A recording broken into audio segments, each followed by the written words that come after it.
everyone, thank you for coming tonight. Housmans are delighted to welcome our two authors, Isaac Rose and NICK BANO, whose work interrogates the most pressing problem of our time, the housing crisis and the problem of landlordism and gentrification. So Isaac Rose is a tenant organizer and a writer living in Manchester. He works for Greater Manchester Tenants Union, and his writing has appeared in Tribune, Novara Media, The New Internationalist, and elsewhere. Isaac is the author of The Rentier City, which traces this story, showing how it fits in within the longer history of Manchester. In doing so, it unveils the larger story of the relationship between capital and our cities, between rentier and rentee, and gives us a blueprint of how to fight back against rentier capitalism and take back control of the cities we live in. NICK BANO is an author and barrister who specializes in representing homeless people, residential occupiers, and destitute and migrant households. He has written in Tribune, The New Socialist, and Jacobin. His book, Against Landlords, shows that this crisis is not the product of happenstance or political incompetence. Government policy has intentionally split British citizens into homeowners and renters, two classes set on very different financial paths. Building more housing is not the solution. It is firstly a problem of law, Bano argues, and reforms must sweep away the landlordism at the heart of the housing crisis and British political life. Thanks again for coming, everyone. I'll hand things over to Isaac and NICK now. Thanks for coming, everyone. It's very nice to be doing this with NICK. NICK and I first met virtually in the pandemic, where we were in long correspondence about housing issues, along with a group of us, including Lily, who's on the front row, and we had a sort of network of people thinking about the housing crisis. I guess what we perceived maybe some of the limits of the discourse around the housing crisis. In all our different ways, we were sort of either actors within the tenants movement, or writers, or lawyers, or various things. So it's lovely to have these books out, me and NICK was certainly very helpful for me when pulling this together. So it's very nice to be doing this at the same time here in Housmans. So yeah, and particularly lovely to be in Housmans, the finest radical bookshop in London, if not the world. It feels like a homecoming after a book tour around Britain. So thanks for having us. What we'll do is I was going to speak first for maybe 10 minutes or so, then Isaac will.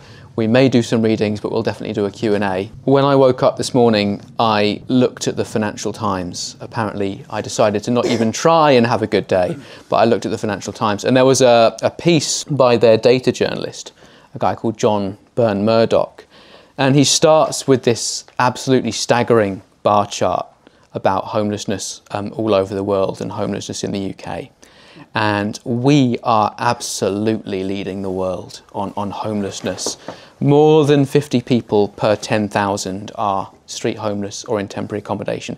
We're about double our nearest competitor. And the point that this guy opens his article with is that British homelessness dwarfs American, US homelessness. It's more than double the proportion of homeless people in Britain. They're less than 20 people per 10,000, and we're more than 50, majority of whom live in temporary accommodation. And to explain this phenomenon, this crisis, he goes straight to the apparent need to build more housing. That's his primary reason, that's his primary cause. And then further down the piece, he's got another bar chart that actually shows that the UK builds more homes than the US. And somehow we still dwarf their homelessness statistics. And this is the FT's chief data reporter, that's his job. Somehow he can't see that if he puts two of his own bar charts next to each other, his conclusion doesn't make any sense. We've got more homes than the US to begin with, we build more homes than the US, and we have double the homeless population. The other piece I saw in the news this morning was about the Sunday Times rich list, because apparently I'm a glutton for punishment. And one of its new entrants is a guy called Graham King. Alongside other new entrants are our friend and comrade Ewan Blair, and Graham King runs a company called Clear Springs. And if anyone here does organising and solidarity around migrants, you will know that Clear Springs makes its money by providing slum housing to migrants and forcibly moving them around the country. and then charging the government through the nose for typically HMOs, but various forms of temporary accommodation. It's temporary accommodation, and the government pays his company £3.5 million per day. £3.5 million per day. And I feel like you don't have to be a very sophisticated Marxist to realise that those two news stories are connected.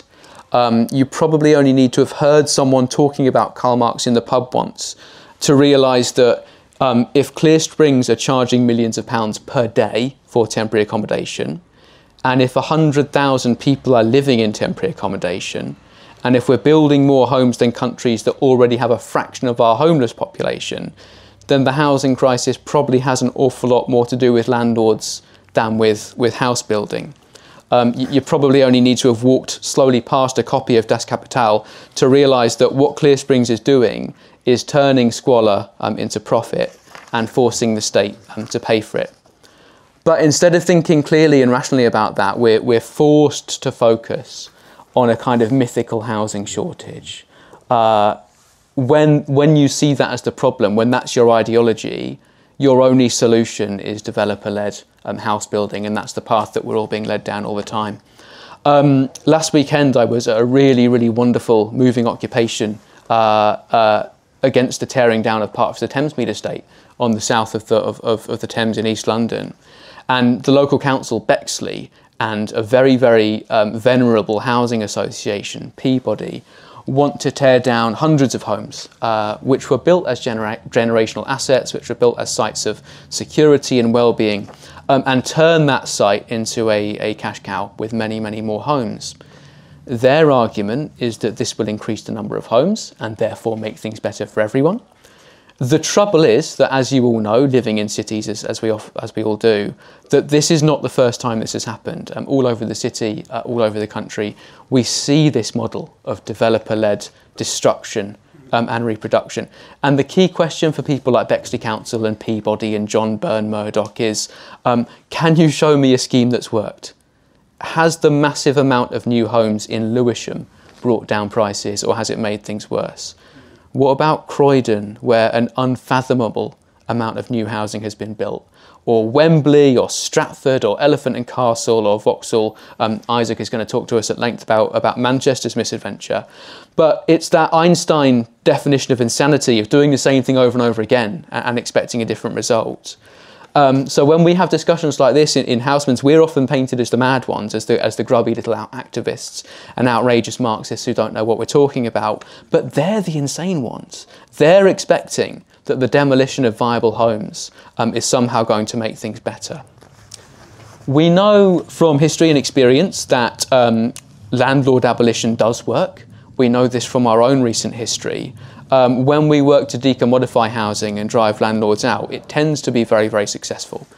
Unlike everything that Peabody and the developers and the speculators have been trying out for the last 30 years.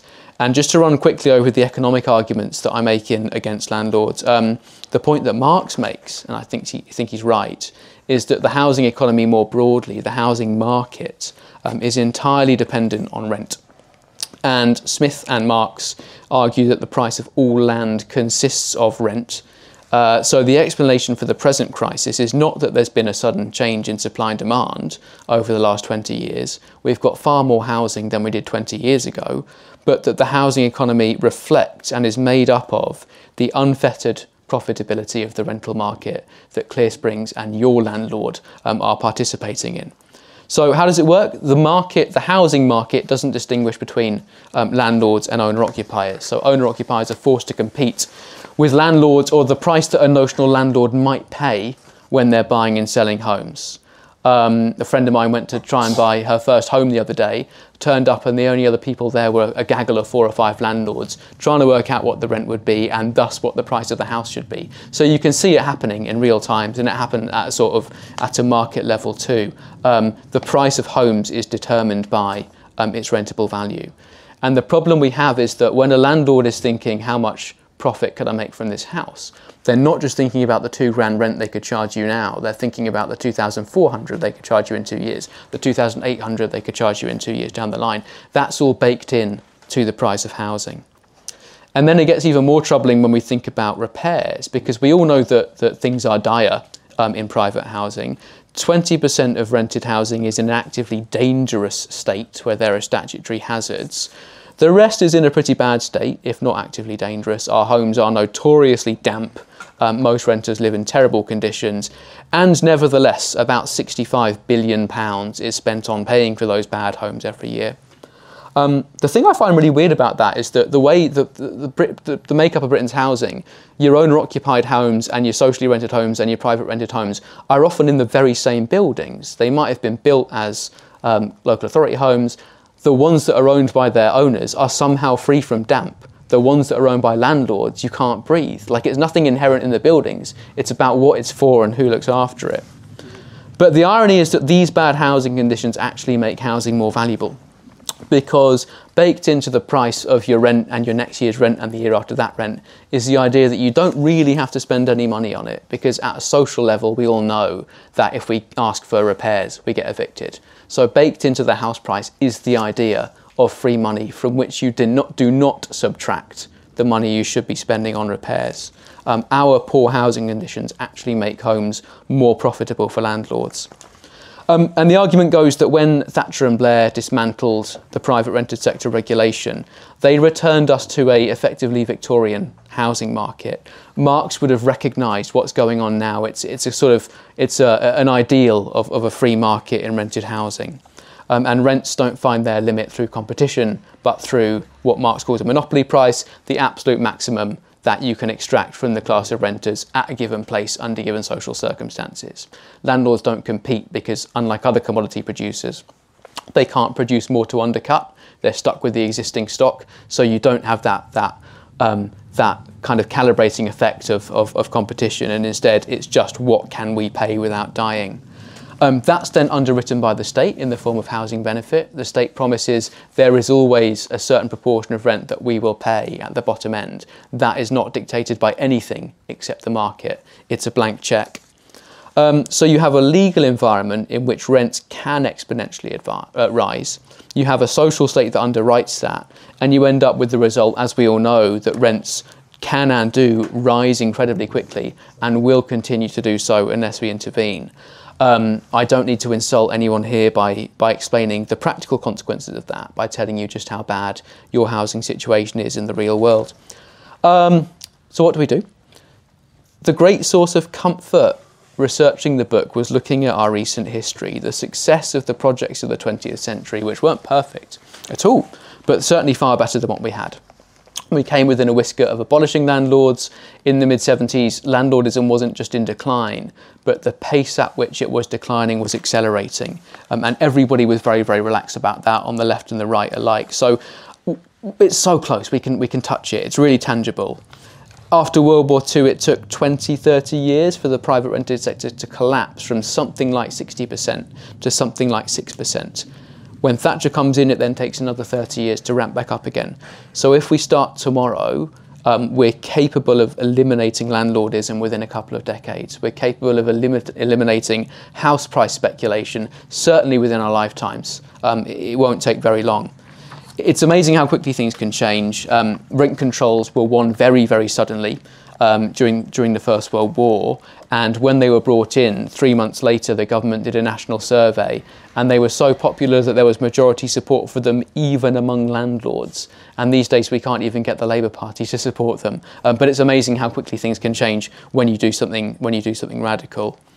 And then in tandem with those legislative changes, you've got the kind of social aspect to it, the idea that before my generation, the landlord was rightly this reviled figure, this figure of extraction and horror and bad conditions.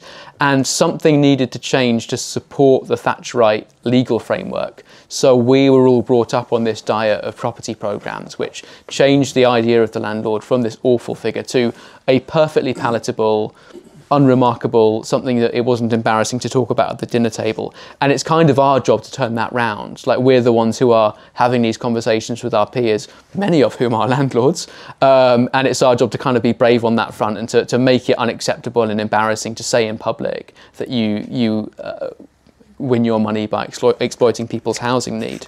And again, it's amazing how quickly things can change. After the Rackman scandal, the Church of England was forced to divest most of its private rented housing. It is one of the country's biggest private landlords, and it was shamed into giving it up. We've got at the moment a culture of like TikTok influencers telling people how to become buy-to-let landlords. We can flip that and we can say, no, that's completely unacceptable. You shouldn't be making this content. You shouldn't be emitting this in public. And I think the thing that makes us, as Marxists and as the left, better than the FT is our ability to actually think. To think critically and to understand. We can produce bar charts too, but we can also actually read them and understand them.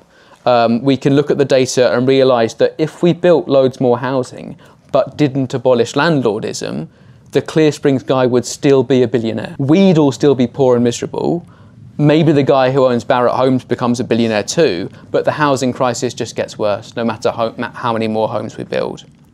And as the left, our focus I think has got to be a lot less on understanding the housing crisis as being pressures from the top down, which is how a lot of people try to sell it to us. And shortage and finance capital squeezing out the ultra wealthy, who in turn squeeze out the very wealthy, etc. But instead think about the objective value of housing wealth. How and why do landlords like Clear Springs become billionaires? And on a Marxist analysis, on a common sense analysis, the answer is rent. The answer is our absolutely unconstrained system of private rentals, which doesn't just allow rents to rise very quickly, but guarantees that they will. All right, well, I was going to finish by just reading, it's about a page and a half from the very end of the book, and then on to Isaac. So, when future generations come to study the beginnings of the end of the world, even the most unobservant and ideologically minded will have to concede that its causes began with capitalism, a system predicated on private accumulation and willfully blind to social need is at the heart of climate breakdown, and nowhere is this more obvious than in the built environment. On a routine basis, we see the ritual tearing down of viable buildings for redevelopment. Large publicly built estates like Central Hill in South London are being demolished before our eyes and then rebuilt for sale at a higher price, raising costs for everyone locally and driving poorer people away. Even based on the local authorities' case, the net gain in the number of homes is slim. This is a gross act of ecological vandalism and social violence, masquerading as a solution to the housing crisis.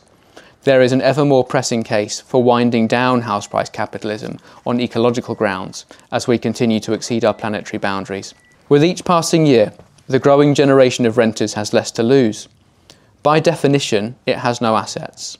Its rented homes are not particularly worth fighting for. The pace of planetary destruction increases. The forces that drive its political commitment are becoming ever more powerful. Both Black Lives Matter and the Stansted 15 protesters took direct action to block runways because they wanted to draw attention to the intertwined nature of climate breakdown, colonialism, deportations, and fossil fuels. In a similar way, the housing movement would do well to combine its energies with climate and anti-racism activists to ensure that property development loses its central role in the debate over the housing crisis. We must draw attention to its inherent racism and its ecological destructiveness, as well as its impoverishing effects. The system of house price growth was not designed to be wound down gently or peacefully. As a country, we've bet the farm on house prices, and successive governments have been understandably cautious about altering the laws designed to encourage homes to become more expensive. But the scale of the harm of this system can no longer be denied. We owe it to ourselves to change things. We owe it, in particular, to the deceased and survivors of Grenfell. We owe it to people like Daniel Gauntlet, a homeless man who died of cold outside a boarded-up bungalow a few months after squatting was criminalised, sacrificed to a temporary moral panic about property values. To Mizanur Rahman, who died from a fire in an East End slum in 2023, within a mile of a major world financial centre. To Awab Ishaq, who died aged 2 after his social landlord blamed his parents for the dangerous mould in their rented home. And to the homeless people who are dying at a rate of 1 every 6.5 hours. We owe it to the countless people who've suffered psychological and physical harm or distress as a result of housing instability, or were driven away from their homes and communities by ever-increasing costs. By methods as prosaic as law reform, we can work towards decommodifying housing and drive landlords and house price speculators from the face of the earth. We've done it before and we must do it again.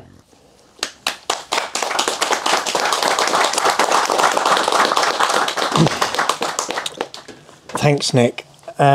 So I'll give us a sort of overview of the book, but first to sort of my reasons for writing it and my kind of trajectory towards writing it. So I work my day job as an organiser for the Greater Manchester Tenants Union, much like LIU down here, partner organisation, and prior to that had been kind of involved in a kind of loose network of critics and researchers and stuff in the city of Manchester who had been critiquing basically what is a fairly astonishing property boom that has happened there in the last decade. I don't know how familiar Manchester will be to the audience, but having lived there for the best part of 10 years now, it really is quite an astonishing transformation in terms of the sheer volume of housing that's been built, the completely transformed skyline, the new population in the city centre. So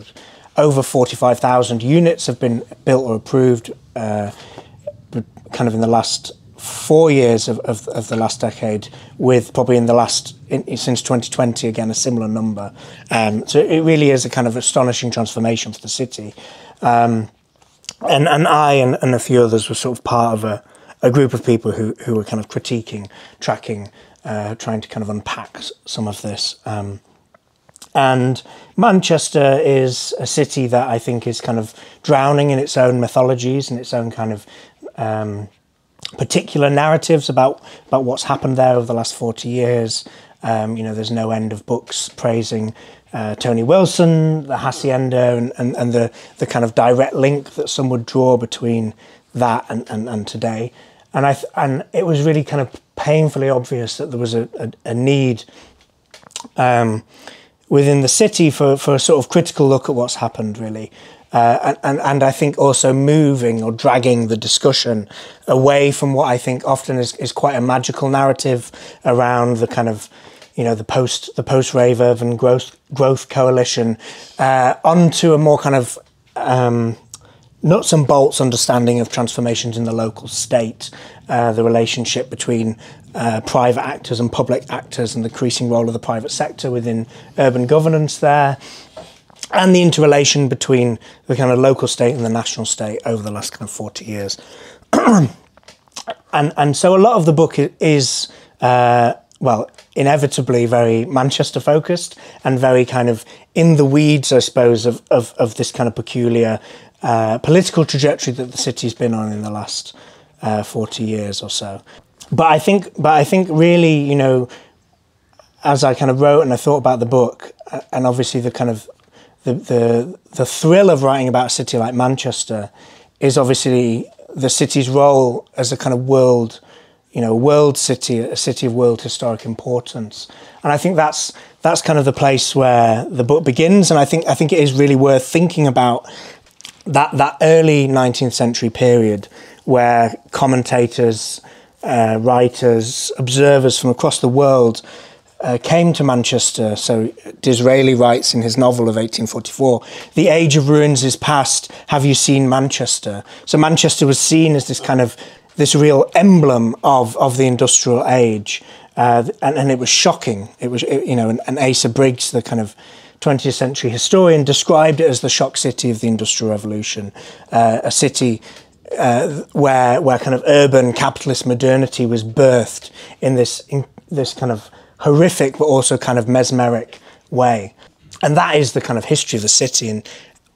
And I found, as you go back to that history, and obviously you kind of encounter Engels, whose early thinking around the relationship between capital and urban land and space is birthed to a large extent by his experiences within the city of Manchester. And going back to that kind of literature and that narrative, it became obvious, and I think there's a parallel really with Nick's book in the temporality, which we both draw, that we actually take back understandings of the contemporary moment much further back than I think a lot of writing about the housing crisis, whatever you want to call it, goes. So we're not just really tracing the rollout of neoliberalism, although I think it's a major theme in both our books, is the kind of the post-Thatcher compact, really, of the kind of new legislative frameworks and the kind of governance frameworks that have intentionally produced the situation we're in. But I think both of us take back the story far back into the 19th century, and Nick does it kind of even beyond that, in a way that I think is super instructive to trying to understand the contemporary condition. Because I think by doing that, it becomes increasingly obvious that the situation that prevailed throughout the majority of the 20th century is really a kind of aberration, or it's a kind of unusual kind of bright spot, perhaps, where those kind of the patterns between landlordism and the circulation of capital through the built environment, and the book looks at Manchester in particular and the creation of the slums that Engels kind of famously walked around and saw kind of some of the worst conditions of urban life that had ever existed, but also the production of the suburbs as a sort of dialectical opposite to the slums. So you had Little Island, which Engels kind of wrote about and thought about the production of these workers' slums, but also you have suburbs like Whalley Range, Victoria Park in the south of the city, where the kind of bourgeoisie by the 1830s flees the city centre, sells up their housing and their assets in the city centre, or converts what had been housing into warehouses and reinvests that capital into the production of suburbs kind of to the edge of the city, where they create gated communities, where they kind of enclose what had previously been kind of rights of way. They build up iron fences around their houses. And what is particularly fascinating, I think, is that the figures who were kind of leading this wave of suburbanisation in 1830s Manchester, particularly Victoria Park, which was named in honour of the young Queen, were the same figures who were leading that great movement of 19th century bourgeois politics, the free trade movement. So Richard Cobden, the factory owner, the kind of great kind of agitator for free trade and bourgeois values, is also the secretary of the Victoria Park Development Company.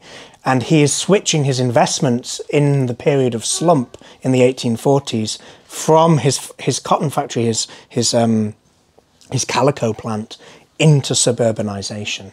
So you see this really early on, this tendency of capital and capitalists to switch their investments from productive circuits of capital into speculative, into the built environment. And that microcosm of the 1840s is really the structure of the whole book. So the book is structured thinking about how in the global north, and thinking about in Manchester in particular, once it was this paradigmatic city where capital circulated through the production of commodities within a kind of global, colonial, imperial kind of nexus. That collapses by the mid-20th century, and in response to that, kind of local actors in business, the local bourgeoisie and figures within the local state reintegrate the city's economy not through that primary circuit of commodity production, but through the secondary circuit of speculation and rentierism. And so the kind of argument of the book basically says, if you want to get a real insight into the way in which capital is kind of increasingly interested in the production of corporate blocks, build-to-rent blocks, public purpose-built student accommodation, co-living, all these kind of rental products, which in Britain as a whole are fairly marginal. Over 90% of landlords in the private rent sector are kind of small-time landlords. But in Manchester, there's been this real organised push by the local state to provide this safe and de-risked space where capital can basically invest in the production of flats and apartments and rental products. And that, I think, is what Manchester, obviously London has the largest number by volume of build to rent and these kind of corporate landlords. But in Manchester, which is Britain's kind of second city for this, it occupies, because Manchester's a dramatically smaller city with only around 500,000 people, this boom in build to rent in the city centre occupies, I think, this much greater space and this much greater proportion of the city as a whole. And I think it's really, really instructive, basically, to ask, well, how has that situation come about? And how is it that Manchester has become this place where, both international pension funds, but sovereign wealth funds, Manchester has close relationships with Abu Dhabi, investors from the rising Chinese middle class, and also domestic investors are increasingly parking their capital in the production of flats in the city centre. What you see if you were to go up to Manchester today, is only merely a fraction of what is planned and what is in the pipeline and what is in the development pipeline over the next 10 years, both in terms of kind of, I think, sheer volume. So the book opens with, which is this area in North Manchester where there is 15,000 units planned over the next 15 years in a kind of inner city zone of North Manchester. That's a public-private partnership between the council and the Far East Consortium, which is a kind of investment fund based out of Hong Kong, and these things are kind of not uncommon, but also in terms of the sheer scale. So currently in Manchester there are 3 planning applications in for skyscrapers over 70 stories. So the tallest will become taller than Canary Wharf. It will be the 3rd tallest building in Britain, all residential accommodation. So what's really unique about Manchester's skyline is that it's almost entirely residential. There's none of that kind of office stuff. So the city's built environment and the real radical transformation, and you might say the shocking transformation of the built environment, is intimately tied in with these kind of circuits of speculation and the circuits of rentierism globally. So that's kind of Manchester today, and the book basically traces that journey, I suppose, from the kind of archetypical industrial city to what, you know, the book kind of makes the claim, the cheeky claim perhaps, that it's the archetypical rentier city. And the thing it tries to unpack is the trajectory of that and how it got to that. And kind of put simply, it's basically it's the kind of the very kind of localized unrolling of a kind of neoliberalization of space, the unrolling of a particular relationship between, you know, the public sector and the local state becoming a vehicle or an enabler of private accumulation, and the kind of transformation of the local state away from, you know, the 20th century thing of the basic provision of services and so on, towards where it feels like the whole economic agenda is really about kind of stoking and building this property boom in the city centre. And it traces that story from the 80s and the particular kind of I think, single-mindedness and skill of Manchester's local elite, both private and public elite, in rolling out this particular reality in Manchester. And actually, if you look into where this comes from, it comes basically out of the defeat of the left in the 80s by Thatcher. So much like in London, the GLC, and in borough councils, a kind of new urban left comes to power in Manchester in the 80s, takes control of the council and runs into confrontation with Thatcher by the mid-80s. By 87, they essentially admit defeat. And rather than kind of disappearing from the scene, this same political leadership mostly stays intact and steers the city into a kind of embrace or accommodation with the new kind of Thatcherite neoliberal urban agenda, basically. And it becomes very, very good. The local elite become very, very skilled at attracting grant funding from central government, the European Union, private capital, and packaging and selling the city in a particular way that makes it this very appealing place to invest. And really, you've just seen that kind of model, that Manchester model, which I think regional cities around Britain see as the kind of way in which you should develop your city in a kind of post-industrial context, has just kind of rolled and rolled and rolled with very stable political leadership under the Labour Party, and a real kind of fusing, I think, of interests between the local bourgeoisie and figures within the state, getting it to this position where we're in today.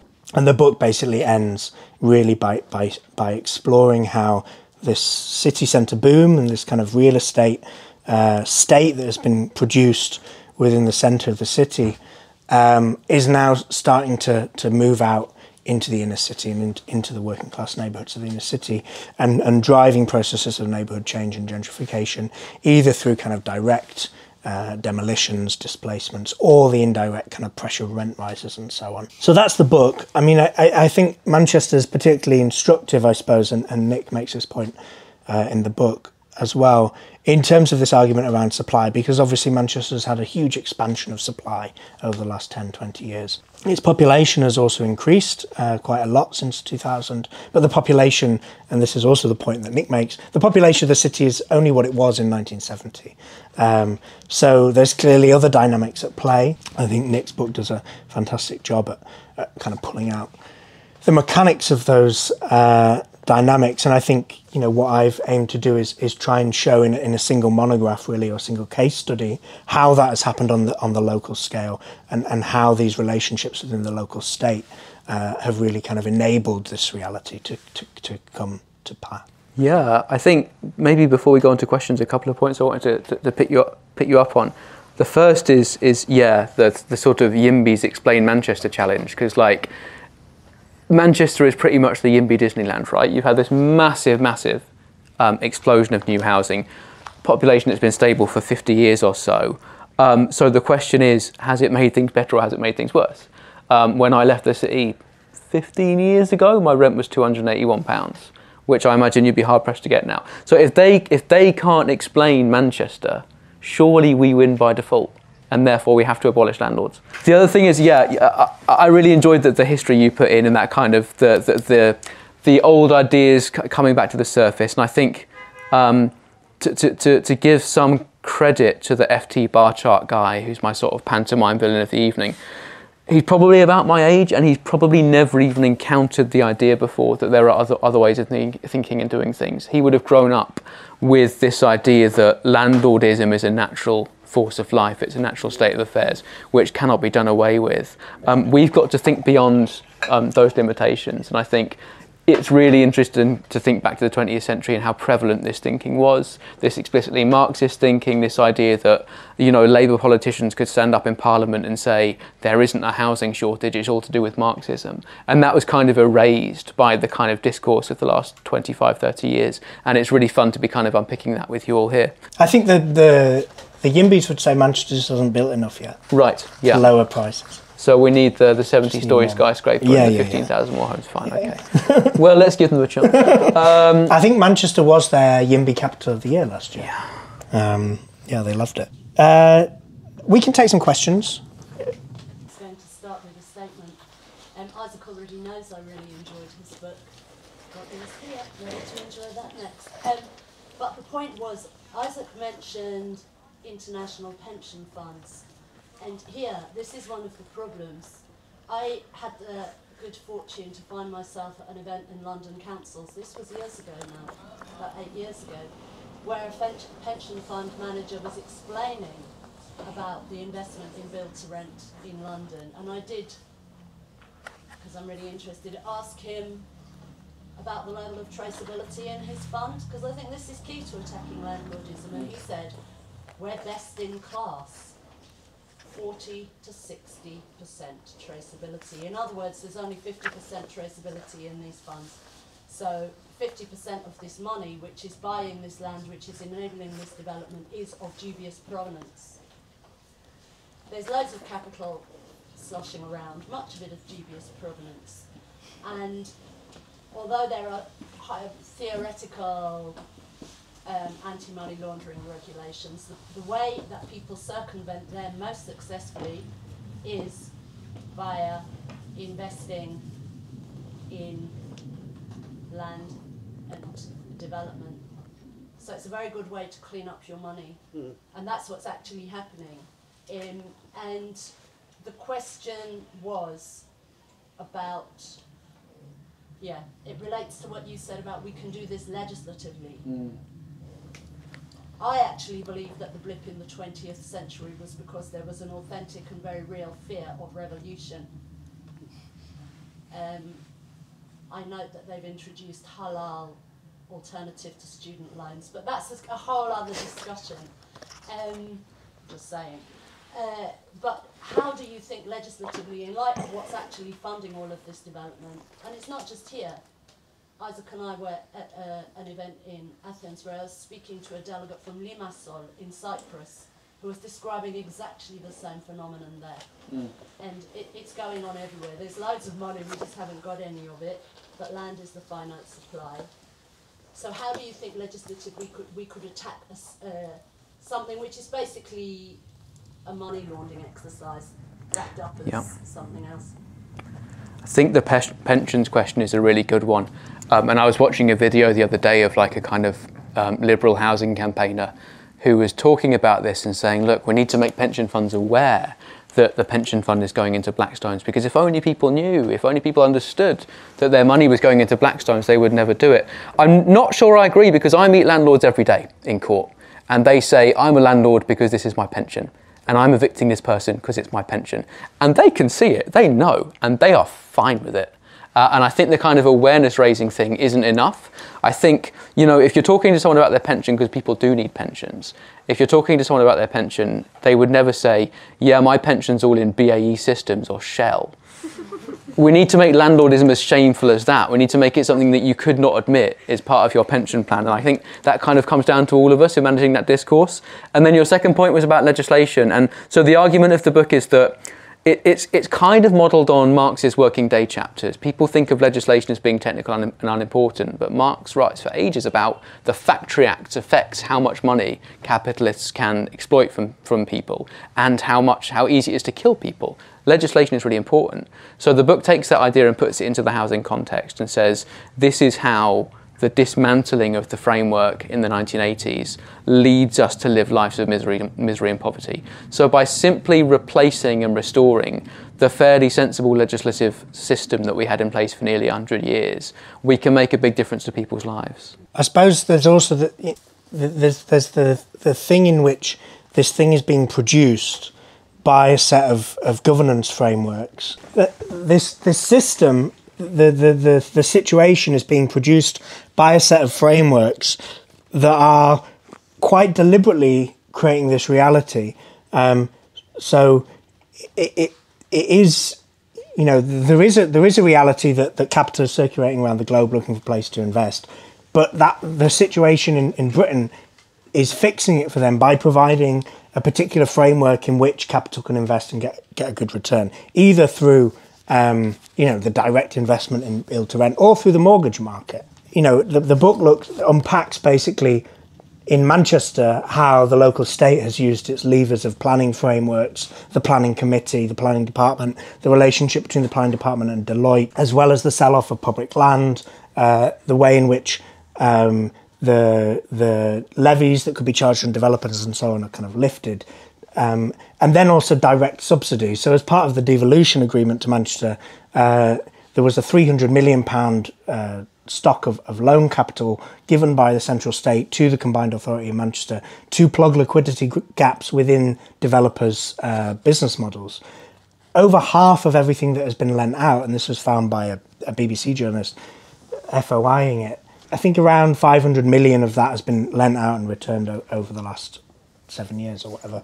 But over half of that has gone to one developer, Rentier, and Rentier are the developer most responsible for the giant glass towers in Manchester. So on all fronts, I think the public and the state is subsidising, enabling this reality to exist. And so legislative changes, changes to that public framework could destabilise the whole thing. I mean, we're not in any position of power or authority. I think what's been refreshing about what you've said, Nick, in that interview you had with an unfortunate left podcaster, was that doing these things will cause giant instability in the short term. Like, the whole reality of Britain today relies on this house price machine, this kind of development machine and so on, kind of continuing to run. So bringing in the kind of legislation that, you've advocated for, rent controls, public housing, all these kind of things would cause a massive instability. This wouldn't be a pretty picture in the medium term. The question would be for any left government that was trying to implement this, which obviously is quite a long way away, is how you would protect our people within this moment of instability, where people are, still having to rent their homes and still having to, live and work and blow on, so on and so on. How can you change the framework while simultaneously protecting the people who need the framework changing? Feels to me like a key kind of strategic question. Which sadly, due to the state of things, we're nowhere near needing to answer. But yeah, I think the question of legislation is important because this whole situation is constructed under law. We've got loads of time for questions. I can see some hands up. I think yours was up at early stages. Yeah, mine was sort of slightly similar to the previous one, but it seems like your sort of prescription is to do the same thing we did 70 odd years ago. I was wondering if you thought that there were any, the conditions were different in any way from that period in such ways to make it more challenging to achieve what was achieved back then. I'm thinking, I think there, from what I've read, there was a process of sort of municipalisation of a lot of housing where it's bought by local councils. Obviously at the moment we're in a situation where councils are kind of going bankrupt every week. So yeah, how is it different from...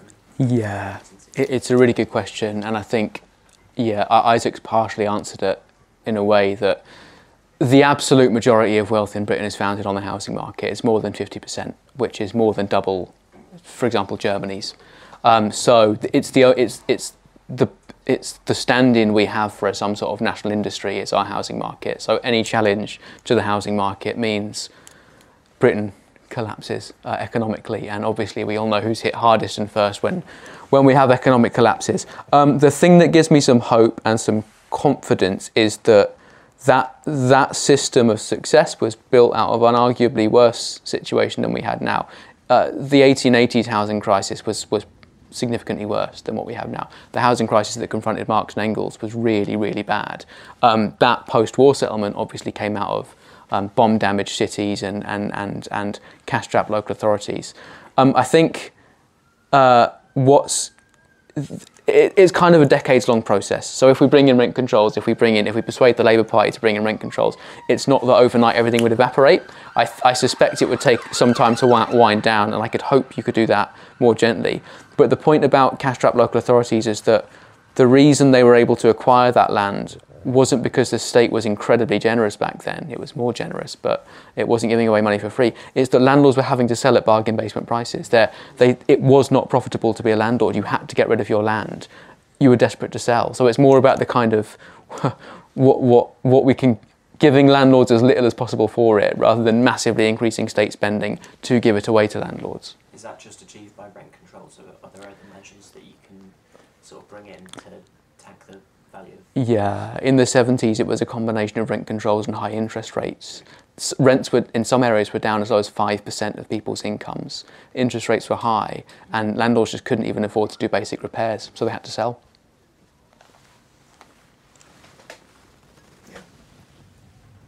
So my question's about how you build a coalition big enough to push for these sorts of things when renters are still a minority in the country, and kind of like you touched on, to actually take a step to solve the housing crisis would cause a lot of instability.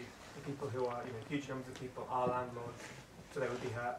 People who are owner-occupiers or paying off a mortgage, the value of their house goes down, so they're hurt by it as well. Is it always a matter of renters on one side versus anyone who owns a house? So do you have to wait for renters to become a majority to do anything, or how else can we kind of cross that chasm and build a majority? Yeah, I'm interested in Isaac's answer to that, particularly with the class of homeowners that lives in absolute shit new builds in Manchester, and whether it's possible to co-opt that. Yeah, I mean, I suppose it was put to me well that, with the financial crisis in 2008, homeowners who were at the kind of bottom of the mortgage markets were also fucked. And I think you're seeing a similar thing today with all the leaseholder things. And all these kind of people who have bought the new builds or bought into the kind of, buying, they own nominally, but, they have huge mortgages, and these service charges are sort of screwing them over as well. And I wonder how much that mentality of whether they actually have a relationship to the bank or a relationship to the superior landlord of their block who is charging them their service fees, that is more akin to the mentality of a tenant than the mentality of a landlord. So whether, not a landlord, of a homeowner, and I suppose it's the people at the kind of bottom end of the mortgages market which have a character more akin to, your tenant characteristic, which is, a potential alliance. I think another alliance on a sort of neighbourhood level, which I've certainly found in neighbourhoods where there is quite a lot of, big gentrification pressure going on, is that you have these homeowners who may be bought through right to buy, whose interests are aligned more with the social housing tenants remaining in the area than with, you know, your new rent or buy properties that are being built in. So their relationship to the sort of real estate state and the kind of the relationship between real estate and capital is more closely related to these kind of working class social housing tenants than the prospective owner or renter in one of the new flats. And I suppose there's a kind of effective, you know, there's the effective relationship between place and class and so on. So that's another potential alliance that is there. I mean, I also think that on one level, it's not necessarily the concern of the renters movement to think too much about the coalitions in the medium term, because there's a necessity to be militant in our own position and be militant in our own circumstances and push that as far as it can to therefore acquire a leading edge within a potential wider coalition within society. But perhaps, you know, questions about strategic alliance and so on are slightly premature, because I don't see that kind of militancy of the kind of the rent or so on happening at this moment in time. It's a good question, and I think the way I'd answer it is that everybody knows that renters have a shit deal. Probably every single member of the cabinet has a child who's renting and knows that things need to change. So there's something there. I also think one of the really interesting studies I cited in the book was a British-French thing about radicalisation and home ownership, and what it found was that in the instance of both Brexit voters and Le Pen voters, which it took to be like reactionary votes, the majority support for them was in areas of home ownership where house prices hadn't grown. So it was people who bought into the idea and hadn't benefited from it. And I think, you know, as the housing market starts to reach the limit of its own crisis, maybe there's less for you to lose if you're a homeowner who's not benefiting from the system of home ownership. But it's a good question. Really? Yeah. Mine's on like the kind of institutionalisation of landlordism, both from kind of an organising perspective and the kind of discourse that you were touching on. So like with housing or organising, you touch on that like 90% of people are small-time landlords. It's aunts and uncles and people, which can make them quite a difficult class to organise against from tenants' union perspective, and it impacts that discourse because it might be people that you know, it might be peers. So if there's this kind of gradual shift towards this institutionalisation, you've got people like, I think we've discussed before, like Lloyds, John Lewis coming into the realms of landlordism. Are they a easier class to organise against and an easier class to kind of shift the discourse against, or does it create a kind of divide and rule within the class of renters, because then you've got kind of middle class renters who can afford those like probably more luxurious properties with the Waitrose stuck in underneath. So yeah, that's my question. Yeah, I think, to be honest, I'm deeply agnostic on corporate landlords. I think to a certain extent, from the tenant's own perspective, they probably are more likely to fix your boiler when your boiler starts leaking. But I also think, yeah, you're right, that one of the big political struggles we face is that landlords are people who the government needs to look after. They genuinely do have human rights, obscene as that sounds. And when you start to tinker with tenants' rights legislation, the government is sympathetic to them in a way that it wouldn't be to Blackstone's. Yeah. But yeah, it's also a way of turbocharging the kind of rentierism that we see, and I think Manchester's a good example of that. Yeah, I think in Scotland, on one of the landlord forums, they said there should be a minority group. Yeah. I mean, the Madrid Tenants Union have been very successful at organising against Blackstone, and I think they basically only deal with mass organising against corporate landlords, and they don't just kind of block, you know, rents, and you know, they don't just threaten rent strikes and stuff, but they actually, through tanking the brand of the landlord, it has an effect on the asset value of the investor's portfolio. So the Madrid Tenants Union, I've been told, has had some success in actually forcing groups like Blackstone to a negotiating table through their organising. There's certainly a sort of professionalisation of the private rented sector that's going on, where it's a tendency towards monopoly. So there's small-time estate agents in Manchester have been bought up by one estate agent that's been given a lot of equity by a bank, basically, I think by Lloyds, to monopolise the entire estate agent scene in Manchester. And that obviously comes with a level of market power. And I think estate agents are also often the they're the actor that actually drives up the rent in practice, because the estate agents are literally looking out for rent gaps where they can say to the landlord, oh, you could be getting this from your property, and they will also have a material interest in driving up the rent because they get a cut from that. So there's that kind of monopolisation of actors within the private rented sector. So there's a kind of move perhaps away from that kind of what has prevailed as a sort of small-time amateurism towards something more professional, and therefore more skilled at sort of raising the rents, exploiting those gaps in rent. Another point was actually said to me yesterday by one of our members, where she said she's noticed that landlords today are increasingly specialised towards a particular kind of tenant. So they might be specialised. I'm a student landlord. I provide temporary accommodation to asylum seekers. I don't provide accommodation to benefits claimants. I only provide accommodation to professionals. I only provide accommodation to people without families. So landlords have sort of segmented themselves into kind of micro niches within the rented sector as a whole. And actually that creates, for the tenant who just needs somewhere to live, a much less flexibility, because landlords have carved out a niche doing temporary accommodation or student landlordism or whatever, and that feels perhaps like another indicator of this kind of professionalisation of landlordism. The other question, I guess, is if there is an economic crisis or so on, whether groups like Blackstone will move in to buy up the kind of stressed assets of landlords. Landlords will want to escape the market, and Blackstone will, Blackstone have done this in sort of post-crisis context in like Ireland or whatever, where they buy up in large scale kind of what had previously been mom and pop landlords, and they become like part of a wider portfolio.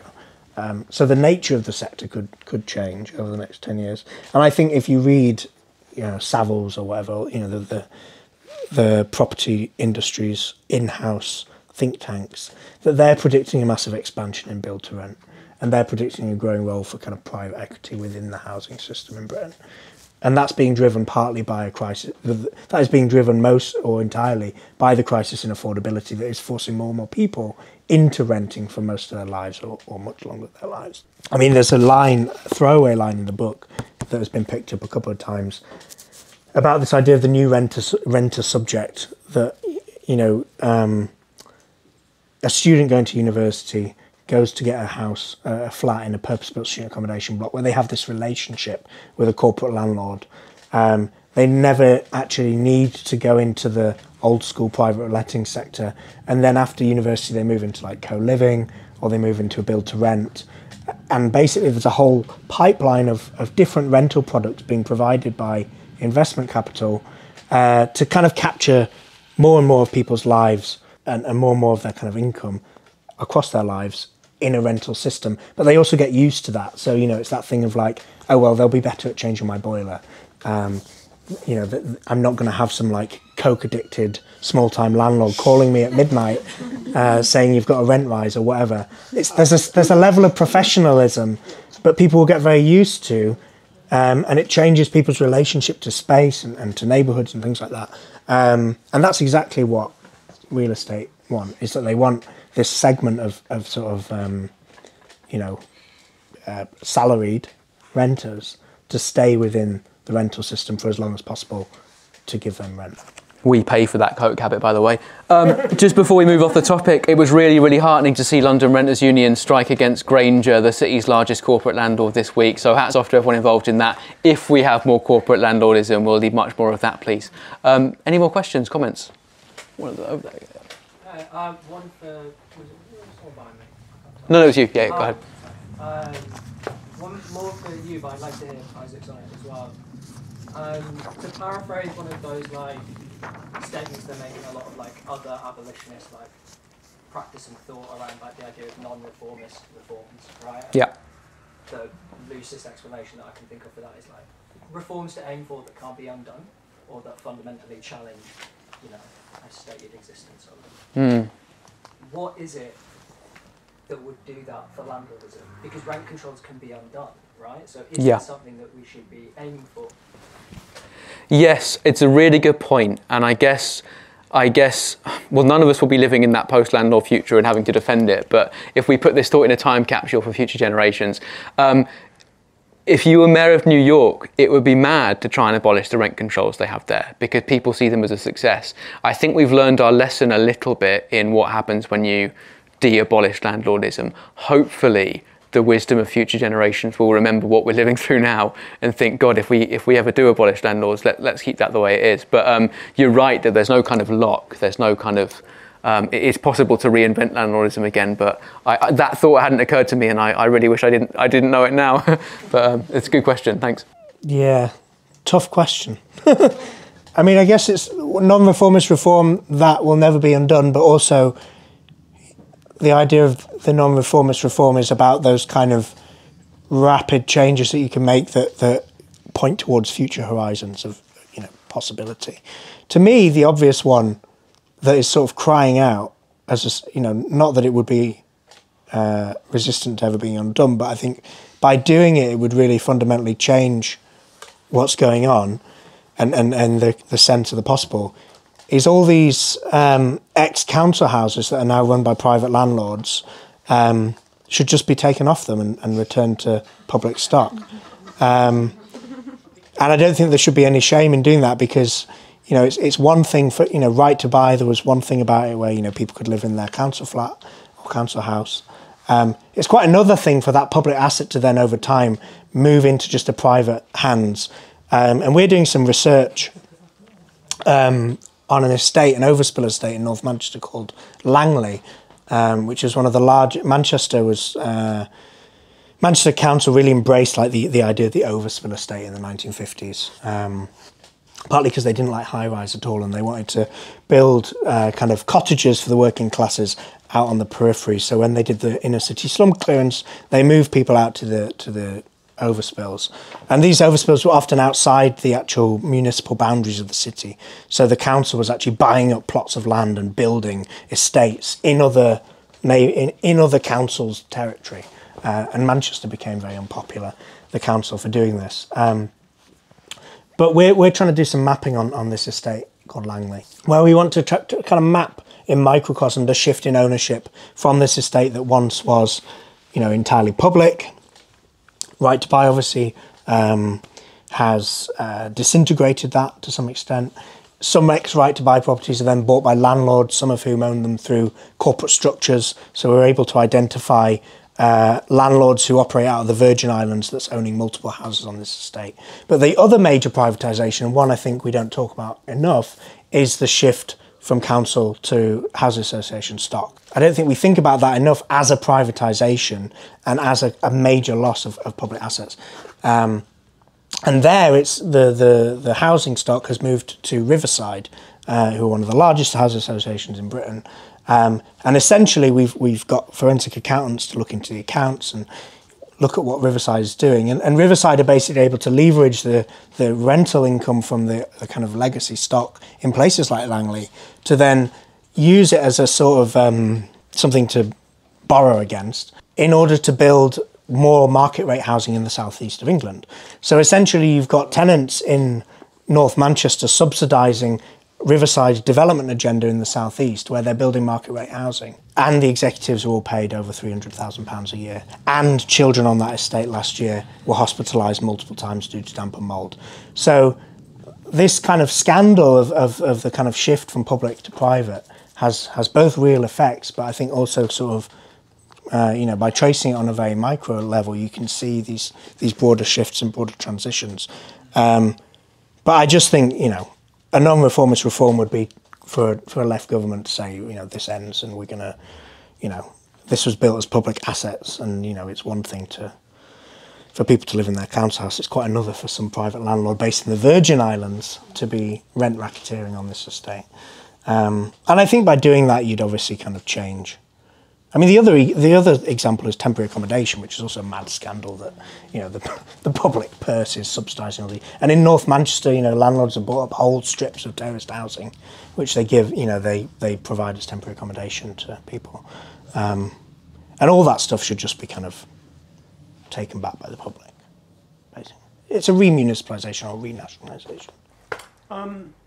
The London councils, the thing that they've done in the past 20 or so years, like say Southwark Council, say the estates, council estates in Southwark, like the Haygate estate or the Aylesbury estate and all that sort of thing, why have they been so on the side of landlords?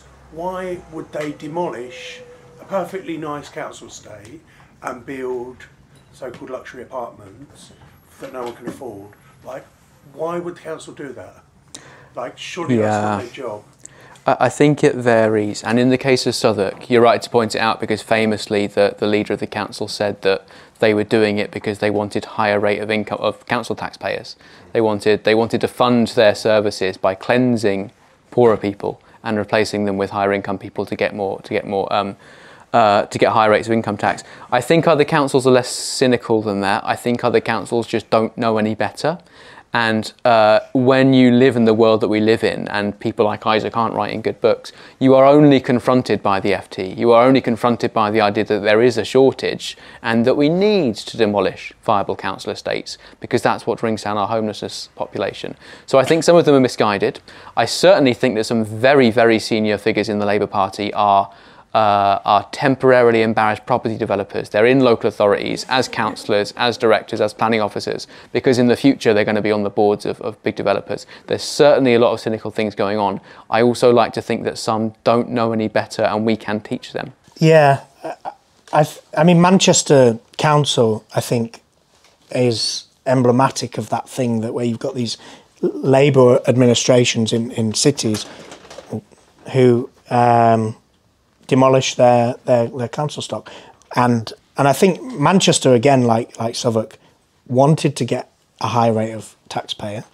They needed to develop their own resources, is the argument they made. But I think there's also political corruption, clearly, and there's a not in a kind of overt way, but there's a relationship between key figures in the council, key figures both within the elected elements of the council, but also the permanent apparatus of the council, who I think are key players in this, who have these close relationships with property developers, with groups like Deloitte. So in Manchester, there's a sort of revolving door, and this is in places like Southwark as well. Something very important. I can hardly hear. I am homeless from Scotland. Corruption is rife. Yeah. I could tell you an awful lot more. When you say corruption, you don't mean backhanders. Not explicit backhanders, but like, for instance, it's kind of like the promise of a future job. I think that's how it works. It's like people within the Manchester Planning Department, they'll do their time in Manchester Planning. They'll have a role facilitating particular strategic regeneration frameworks, allowing particular developments through. You only have to look at the story of Grenfell Tower to see corruption in practice. Yeah, exactly. And when they finish that, they'll move on to have a well-paid job within these consultancies. So Howard Bernstein, the chief executive of Manchester City Council, who was a key figure in driving through all this, after he was left as the chief executive, moved to Deloitte. And this is not an uncommon transition for figures within local government, or they move to a property developer, or they move to a sort of... there was one fight we had within Hume, which is kind of where the book ends, where the local councillor for Hume, and this is a ward in Manchester, as soon as he stopped being the local councillor, moved to the PR firm for this highly contentious developer within Hume. So there's this kind of revolving door of people within the local state, and then also within the real estate industry around it, and the planning system. Sam Stein writes about the real estate state, which is a kind of concept that's used in here, of the relationship between planners and the property industry and the local state, and how these things kind of meld to have both a common sense, I suppose, and this is what should be done, and its own ideology. And I also think the other thing with council estates, I mean, Aylesbury was when, the first day of Blair's government, he came to Aylesbury and said, we're going to get rid of places like these with no hope and no future. And there was a real, it was the long impact of that ideological attack on public housing. And the kind of stigma of places like that. And in Manchester, the paradigmatic example is an estate called the Cardroom Estate, which was demolished in the noughties as part of New Labour's New Millennium Communities agenda, and turned over to a developer called Urban Splash, which is run by this kind of character, Tom Bloxham, who made his money supposedly selling posters in the music scene in Manchester in the 80s, but somehow managed to make enough money to get into the property game. And he was handed these big public contracts by the state to redevelop areas, and you know, he was getting public money. And that estate had basically been deliberately run down, deliberately underfunded, deliberately demonised. And to this day, people say, well, what they built instead, which is a kind of classic, you know, example of new build gentrification, isn't that better than that horror that they had there? And I think you can't discount the kind of role in like the discourse that's mobilised around these major changes in inner cities, where they do demolish this public stock and replace it with a private stock. And there's a kind of ideological agenda at play as well. Should we take maybe one or two more questions and then we'll hang around, sign some books? There's one there. Go ahead. I think I was kind of going to, just to add on that in terms of Southwark, just for some colour thing, I was interested. I was at a ward council meeting yesterday, and the cabinet member for what they now call sustainable development, which is actually what they rebranded the regeneration team as, was there, sat there, presenting Berkeley Homes' scheme in Southwark. So the revolving door in Southwark has been a long history. I mean, even the cabinet member that did the Haygate estate, he then worked for Lend-Lease. So that's been a really long history in terms of Southwark. But I suppose the question I wanted to ask was, we're kind of talking about two forces here. One force of like existing stock. And what do you do as a form of resistance to landlordism within existing stock? And what do you do as a form of resistance to all this stock that's supposed to come, which I guess also kind of speaks to one of the questions you asked earlier about what is it that drives councils to do this? It's targets. It's any form of housing, whatever tenure is seen as a good thing because we're solving the housing crisis. And so like it seems they're often fought as kind of disparate struggles, like the sort of like rentier struggle versus the sort of like anti-new development struggle, or at least trying to extract as much as you can from that in the private sector driven model that we have now. And I guess like my question is, straddling those two worlds, how do we connect them? Because they're both very much, they one feed into each other, you know, decades long. Yeah, on the first point, existing stock, I was really moved to be at the demo last weekend in Thamesmead, because the only people left on that estate are like older homeowners, and they were so energised and impressed by basically crusty anarchists turning up in their estate and breaking down doors and reopening things, and to see it brought back to life. They are the people remaining there are so fierce, and I think Bexley have got a fight on their hands, which is great. And if we can be supporting that, that's really good. On the new stuff, I mean, the thing I always think about is that gentrification is not inherently bad. Like, we deserve nice things, we deserve better transport links, we deserve nicer communities. The thing that makes it bad is displacement, and like, landlord abolition is the way in which we achieve nicer things without being like removed from our communities, right? So I think we as a left tend to focus on gentrification, and we see it manifested in new housing, and of course that's really bad and dangerous because that's necessarily displacement. But if we can think of a way of like welcoming more thriving communities while insisting that we are the ones who get to enjoy those nice things, I think that's got to be our demand. I think it's a really good question. I mean, we've been running these, I've been running these sort of political education sessions within the tenants union around, you know, how we might theorise or how we might understand the work we do through a lens that's broader than just the sort of tenant-landlord relationship. And I think there were the one I settled on, which was quite maybe too theoretical, was was essentially, it's about the contestation of space and what class forces are shaping space, and whether that's, you know, landlords or property developers or investors shaping space, you know, by raising your rent, by evicting you, by knocking down your estate. There is a kind of condensation of class power within the transformation of space, which we see in our cities all over the country today. And that's because the class that have the power over space are landlords, property developers. These are the people who kind of won the 20th century, essentially. And what the tenants movement, but I think allied groups around kind of, you know, contestation over land or the right to the city, or, you know, anti-gentrification campaigns, you know, the tenants movement is part of that broader front contesting space, with a very different kind of class perspective, I suppose, over who that space should be for. And I suppose that's the key question around gentrification, is that gentrification is a class-based transformation of space under the current circumstances, in that it's the expulsion of the working class from an inner city neighbourhood and replaced by a higher class of people. But, you know, space in the past has been transformed along the lines of the working class. So the building of a council estate, you know, the building of the Haygate estate was a transformation of space, but with a very different set of class forces behind it, a very different kind of set of priorities and values behind it. And that's in the book, it ends with this Doreen Massey's sort of reflections on this idea of resistance. And she says, you know, we can impulsively sometimes always like people who resist, but we should always be more critical about what they're resisting and who they are. So she looks, for example, at the middle-class Cheshire homeowners who really didn't want Wythenshawe to be built in the 1930s, that the council essentially went to war with and forced through the building of Wythenshawe.